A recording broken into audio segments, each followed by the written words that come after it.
I'll show you how to devein prawns without taking the shell off. Follow me. So I'm just going to show you a really easy way to devein a prawn. So first of all, you just pull the head off, and then around about the first or second shell down, you just put the skewer in.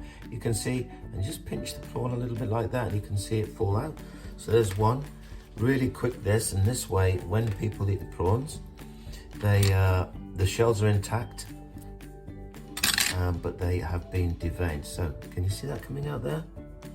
So that's just discarded. I'll just do a few so you can see how quick it is.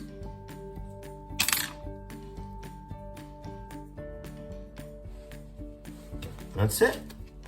Dead easy. Pull the head off. And there, oh, there's a good one.